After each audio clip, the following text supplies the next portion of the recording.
함께 말씀 같이 읽고 나누도록 하겠습니다. 제가 한 절, 여러분들이 한 절 이렇게 먼저 교독하겠습니다. 제가 먼저 읽겠습니다. 여호와여, 내가 깊은 곳에서 주께 부르짖었나이다.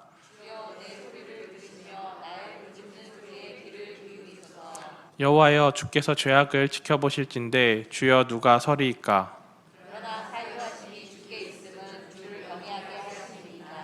나 곧 내 영혼은 여호와를 기다리며 나는 주의 말씀을 바라는도다.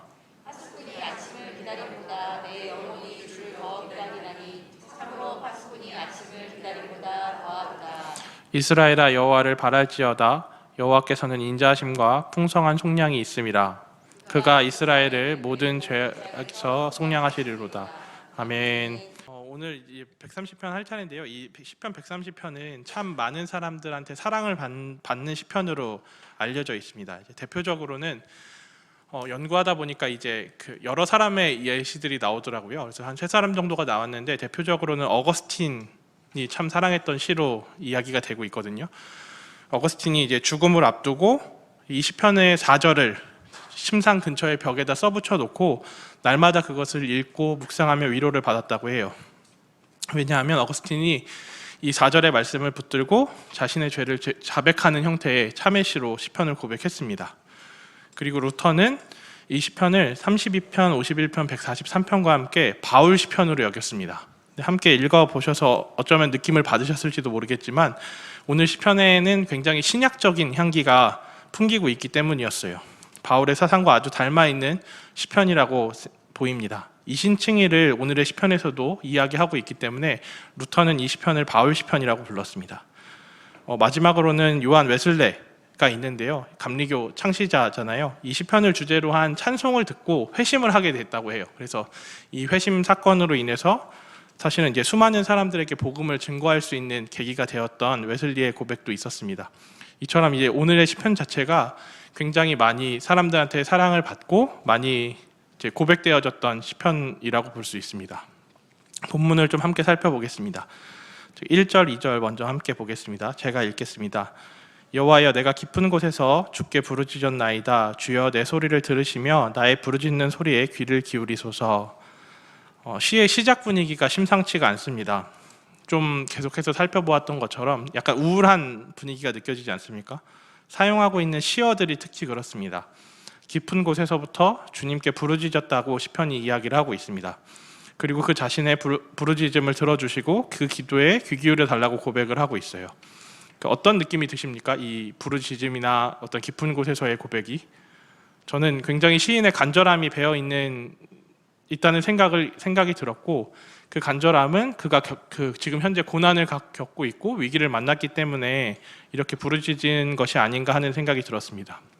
히브리어 같은 경우에는 어순이 보통은 동사가 제일 먼저 나오고 그 뒤에 명사, 전치사구 이런 식으로 어순이 펼쳐져 있는데 가끔씩 강조하고자 하는 표현을 사용할 때는 그 표현을 가장 문장의 맨 앞에다 갖다 두고 사용하거든요. 근데 그거는 사실은 히브리어뿐만 아니라 다른 언어들에서도 주로 나타나는 특징인데 이 1절의 가장 앞부분에 나와 있는 그 표현은 깊은 곳에서라는 표현입니다.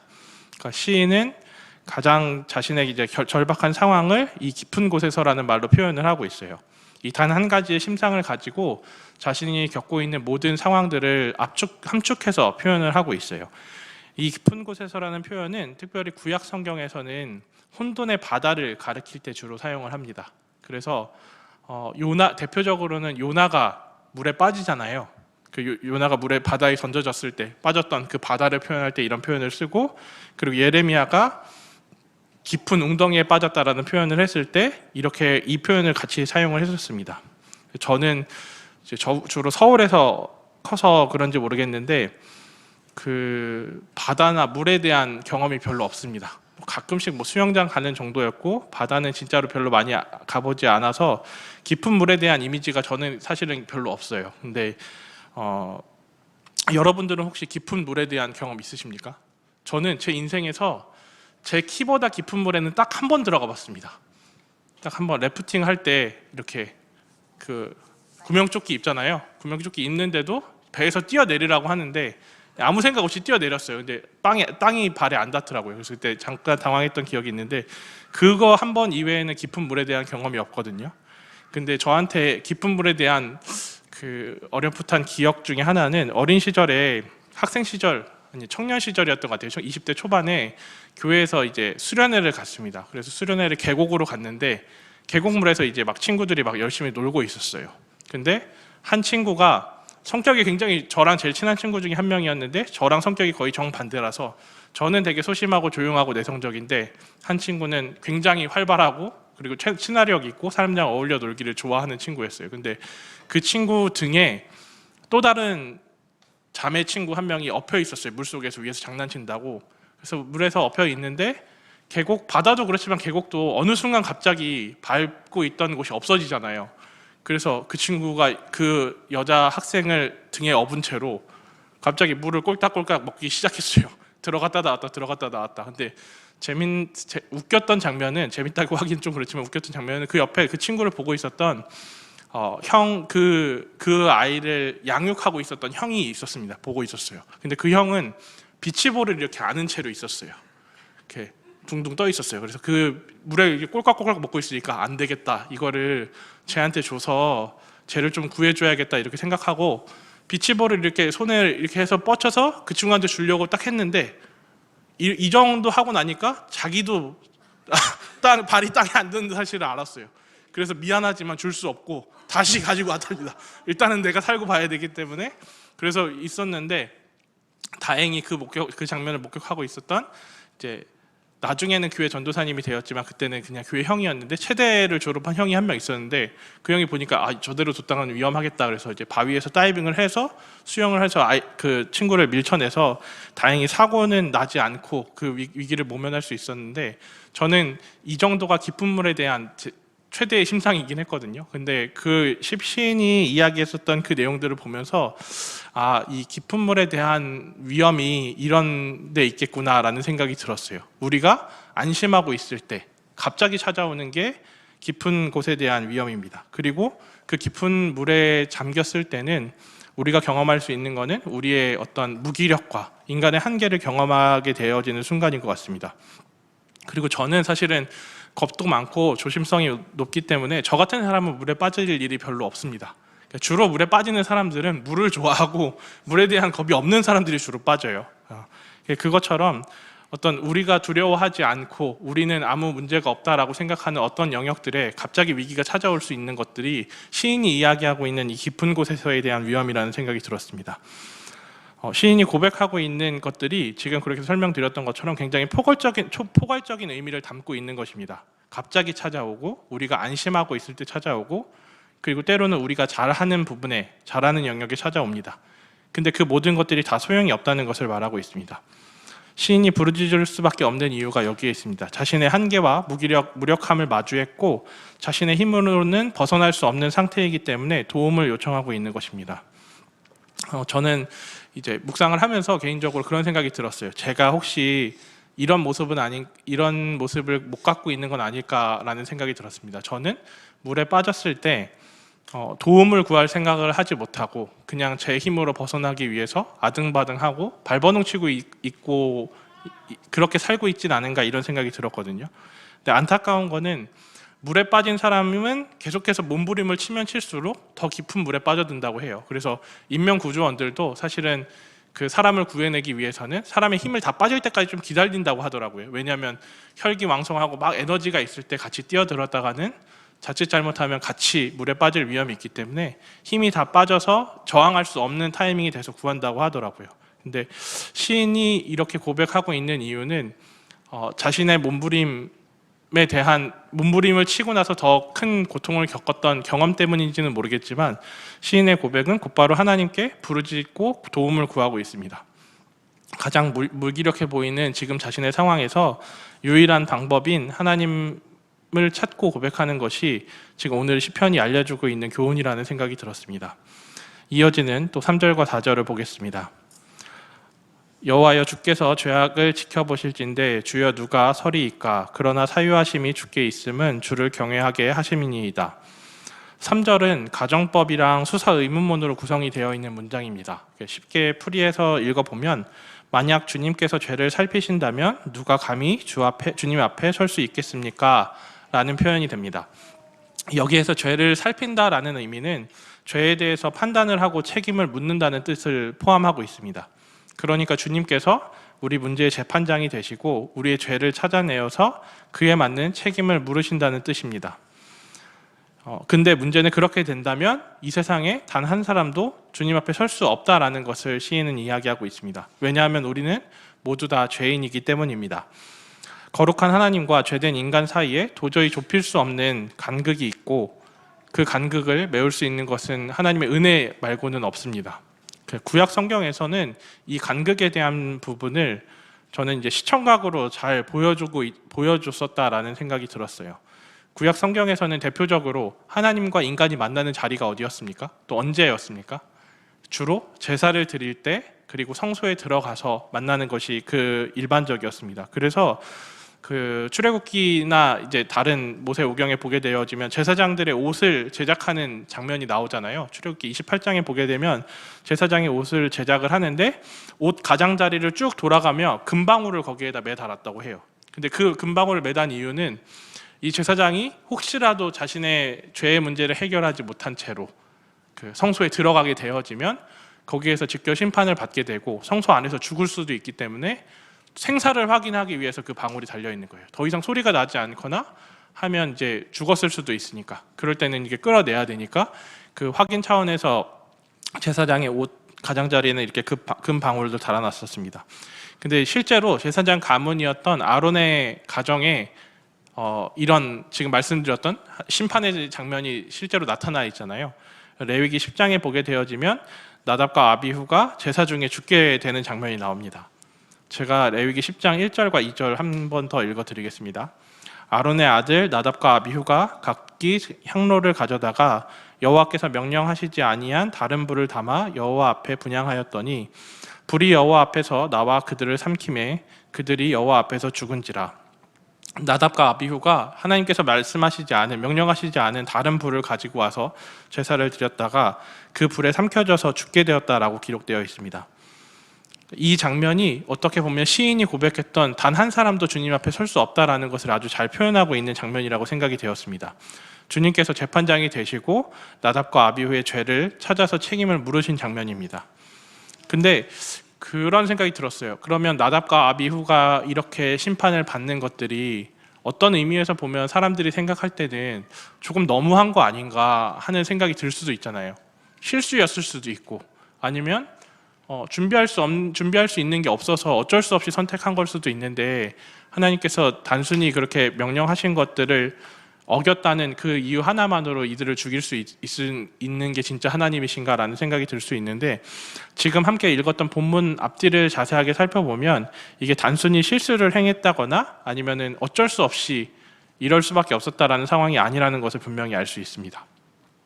지금 말씀드렸던 것처럼 이 장면의 앞뒤를 문맥을 살펴보면 레위기 10장 전후의 문맥을 좀 살펴보게 되어지면 어떤 내용들이 주로 나오냐면 명령과 순종의 형태를 띈 패턴이 계속 반복되고 있습니다. 하나님께서 명령하시고 그대로 이스라엘 백성이 순종하는 내용들이 지금 나답과 아비후 사건의 전과 후에 계속 나타나고 있어요. 그러니까 나답과 아비후 사건은 뭐냐면 결국은 이 명령과 순종의 패턴이 깨어진 유일한 부분이 나답과 아비후 사건인 거거든요. 그래서 이런 맥락에서 살펴보면 이거는 나답과 아비후가 단순히 실수를 한 거거나 아니면 어쩔 수 없이 지금 방법이 없어서 선택을 한 게 아니라는 것을 분명히 이야기하고 있는 겁니다.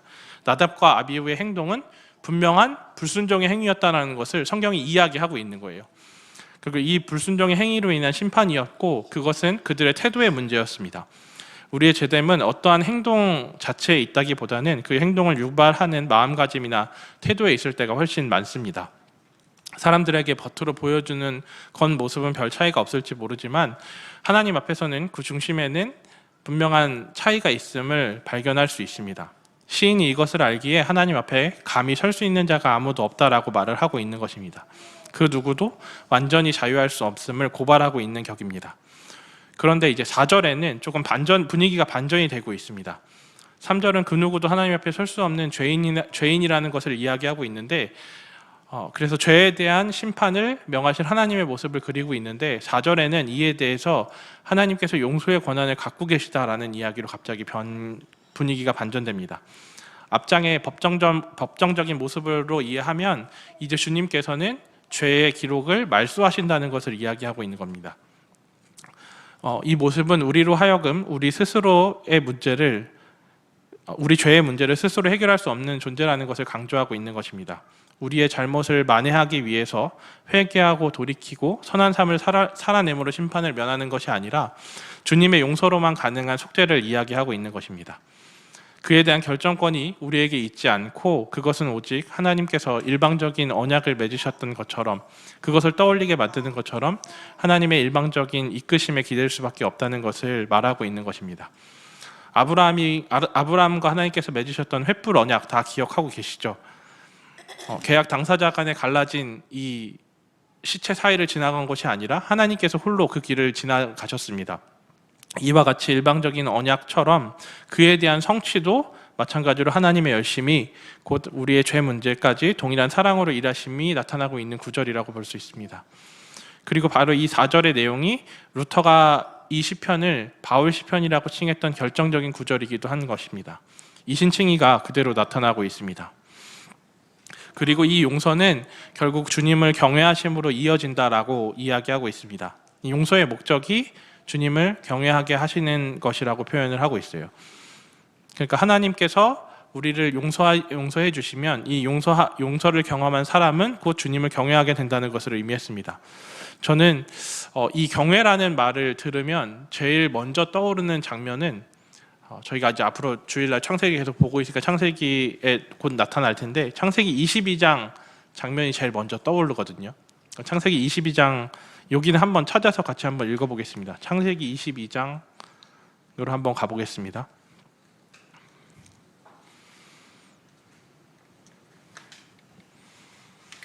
창세기 22장 9절에서 12절까지만 함께 보도록 하겠습니다.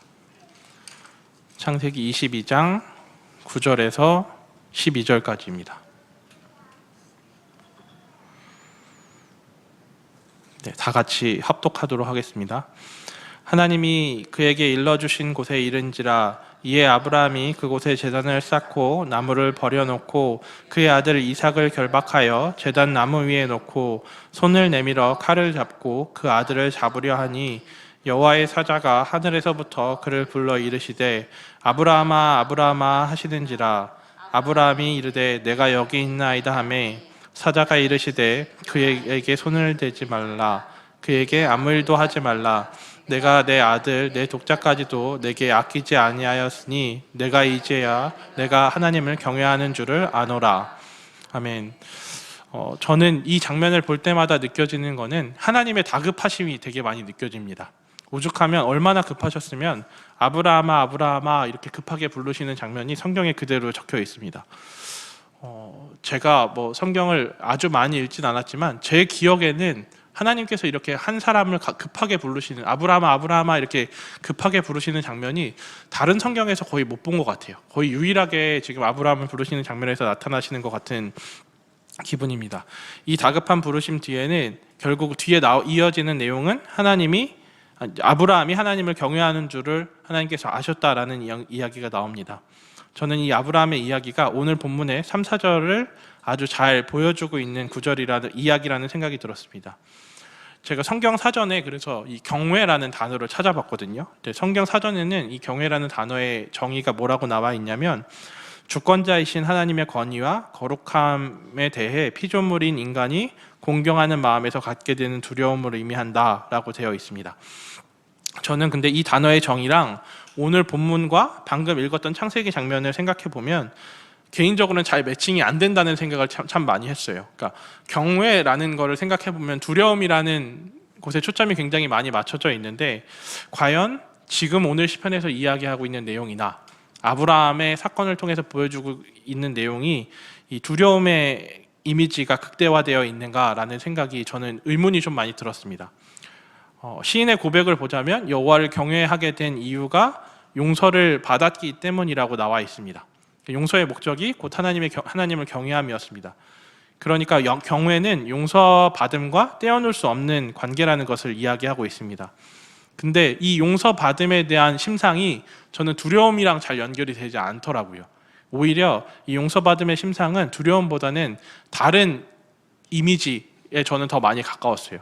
누가복음 7장에 가보면 바리새인들이 이제 공식적으로 인증해 놓은 한 여자 죄인이 등장을 합니다. 그리고 이 여자 죄인이 예수님의 발 곁에 서서 울고 예수님의 발치에서 눈물로 예수님의 발을 적시고 자신의 머리털로 멀리서로 발을 다 닦아내고 발에 입 맞추고 향유를 붓는 장면이 나오거든요. 근데 이런 상황에서 예수님께서 한 비유를 들어서 베드로에게 이런 이야기를 하셨습니다.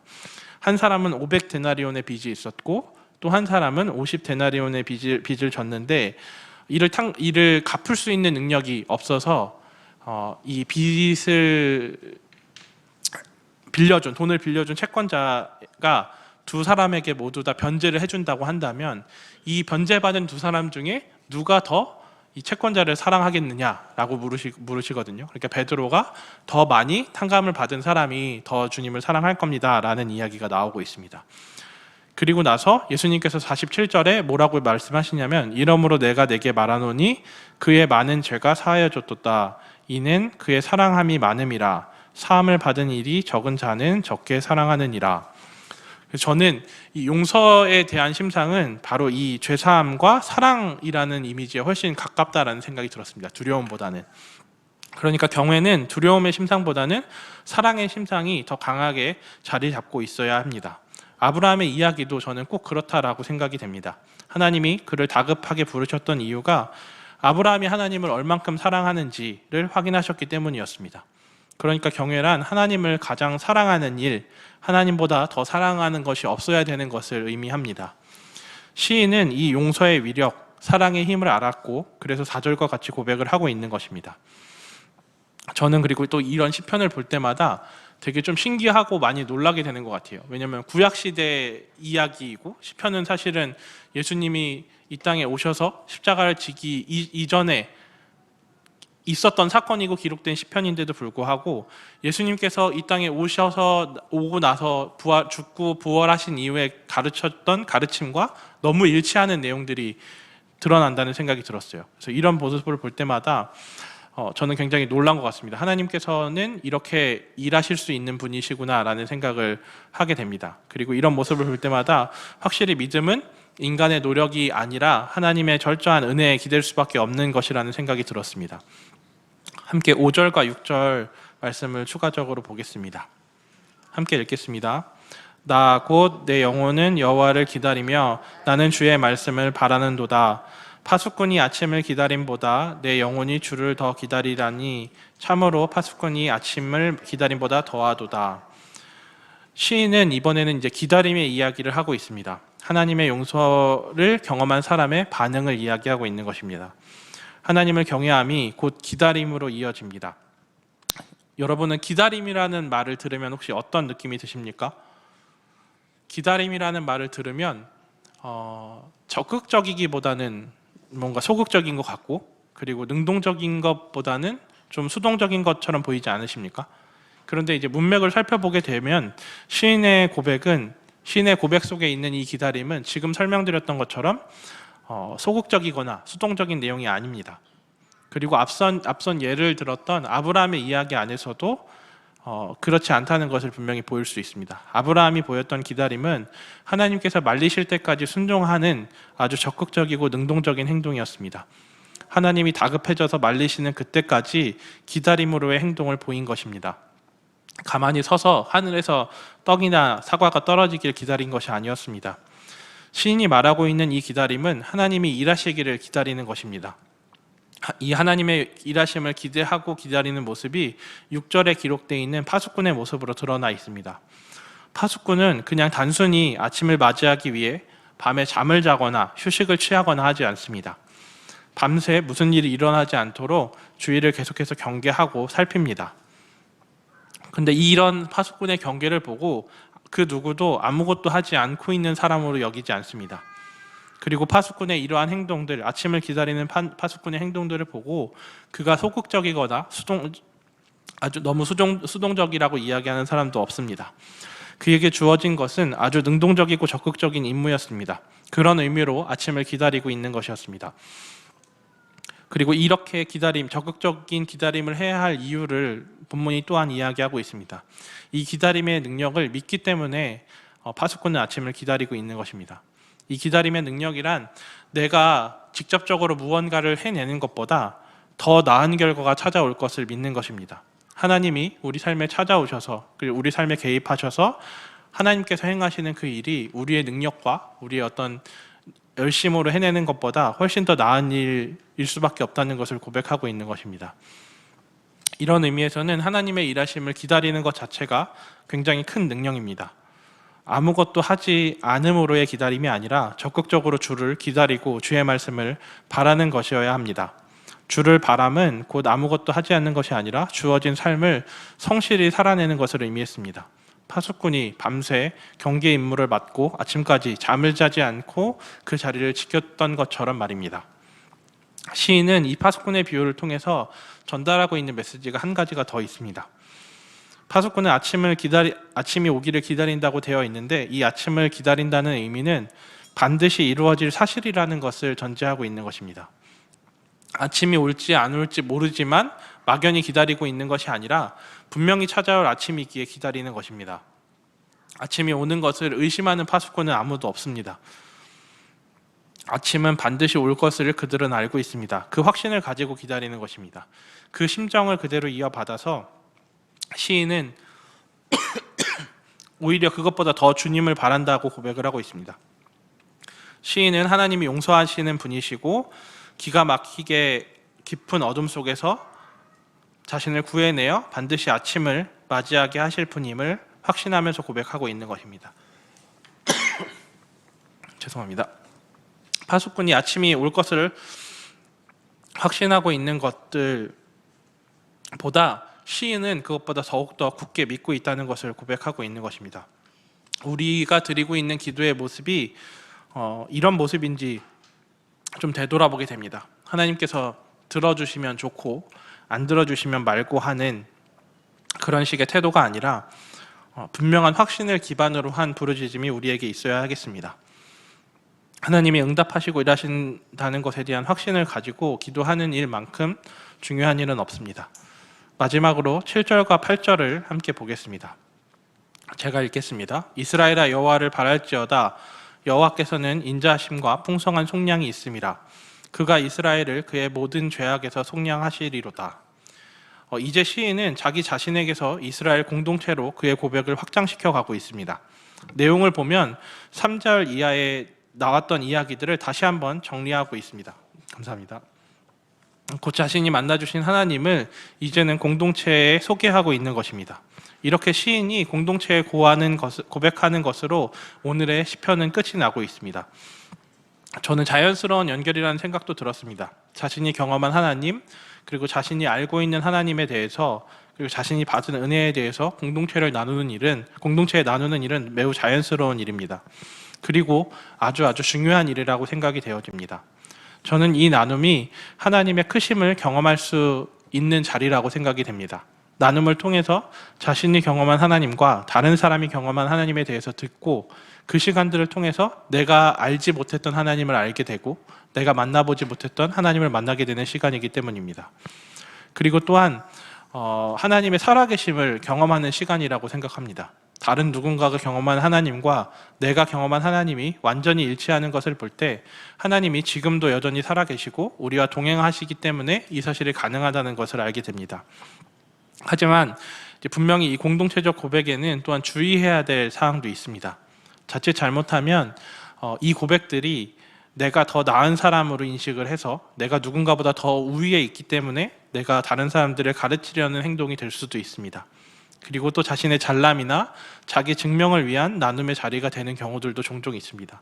이에 대해서는 분명히 주의가 필요하다는 생각이 됩니다. 근데 그럼에도 불구하고 시인이 이렇게 공동체로 확장시켜 나가는 이유에 대해서는 저는 그렇게 생각이 들었습니다. 시인 스스로가 느낄 때 자기 스스로의 어떤 비참함, 참을 수 없는 자기 입술의 가벼움 때문에 이렇게 이야기하고 있는 것은 아닌가 생각이 되었습니다. 그런 경험들 혹시 있지 않으십니까? 수련회를 가거나 부흥회를 하고 나면 이렇게 막 은혜를 받고 이제 막 사기가 충만해져서 나는 이제 하나님의 뜻대로 살 거야 라고 하지만 사실은 집에 오자마자 그 은혜는 다 온데간데 없이 사라지고 현실의 벽에 부딪혀서 자괴감을 느끼고 오히려 은혜를 받기 전보다 더 못한 것 같은 죄책감까지 더해지니까, 예전에는 죄책감 없이 막 살았는데 은혜를 받고 오면 내가 잘못 산 거에 대한 죄책감이 더해지니까 더 많이 힘든 삶을 살게 되어지는 게 저희들 아닙니까? 그만큼 우리는 받은 은혜를 지켜내기에 부족한 자들입니다. 그리고 결단도 항상 깨어지기가 쉽습니다. 그렇기 때문에 시인은 공동체 앞에 자기 자신이 만난 하나님에 대해서 이야기를 하는 겁니다. 자신의 비참한 입술, 가벼운 입술에 무게추를 다는 역할을 하는 겁니다. 사람들 앞에 말을 해버리면 그 말을 지키기 위한 책임이 따르기 때문입니다. 시인은 자신의 결단을 유지하기 위해서 공동체의 도움을 구하고 있는 것이나 마찬가지입니다. 우리의 나눔도 꼭 이랬으면 좋겠습니다. 내가 더 잘났어, 내가 이만큼 깨달았어, 내가 참 대단하지가 아니라 내 하나님이 이렇게 크고 힘이 있고 능력이 있는 분이신데, 이렇게 고백하는 이유가 하나님을 향한 사랑과 결단을 유지하기 위해서, 지켜내기 위해서 이렇게 고백할 수 있었으면 좋겠습니다. 그리고 우리의 연약함을 알기에 이 이야기를 듣는 공동체는 또 서로를 용납해주고 격려해주고 응원해주는 우리 공동체가 되었으면 좋겠습니다. 어디 한번 나눈 내용대로 잘 사는지 지켜보겠다, 그리고 틀렸을 때 지적하겠다, 이런 마음 말고 잘 살 수 있도록 중보하고 물심양면으로 돕는 그런 공동체가 되었으면 좋겠습니다. 제가 기도하고 말씀 정리하도록 하겠습니다. 하나님, 시인의 고백을 보며 참 많은 생각이 들었습니다. 우리가 전혀 예상하지 못할 어려움이 늘 우리 곁에 도사리고 있습니다. 그리고 그 어려움들이 참 자주 우리에게 덮쳐옵니다. 주님, 우리를 그 깊은 곳에서 건져내 주시옵소서. 주님의 능하신 팔로 우리를 건지시고 주님의 날개 아래에서 쉼을 허락해 주시옵소서. 주님 앞에 서게 되는 그 순간은 언제나 실수하고 실패한 모습, 죄인다운 모습입니다. 그러나 하나님은 용서하시는 하나님이시며 우리의 더러운 죄된 모습이 아닌 그리스도로 옷 입혀주신 그 모습으로 우리를 받아주시는 분이시기에 그저 감사할 수밖에 없습니다. 이 감사와 사랑으로 날마다 주님을 경외하며 사는 우리가 되도록 인도해 주시옵소서. 주님께서 먼저 보이신 그 사랑을 따라 살게 하시고 그것이 우리의 소망이 되어 고난 중에서 또 견뎌낼 수 있게 하시고 깊은 곳에서도 하늘 밝음을 바라며 살 수 있게 은혜를 베풀어 주시옵소서. 파수꾼이 아침을 기다림 같이 우리도 적극적으로 우리의 삶을 살아내게 도우시고 분명히 찾아올 아침을 확신함으로 기다리는 자들이 되게 해 주시옵소서. 기다림의 능력을 체험하는 우리가 되게 해 주시옵소서. 무엇보다 좋은 공동체를 허락하시며 감사드립니다. 서로가 서로에게 힘이 되어주고 위로가 되어주는 더욱더 따뜻한 교회가 될 수 있도록 주님께서 인도해 주시옵소서. 우리의 빛 대신 예수 그리스도의 이름으로 기도합니다. 아멘.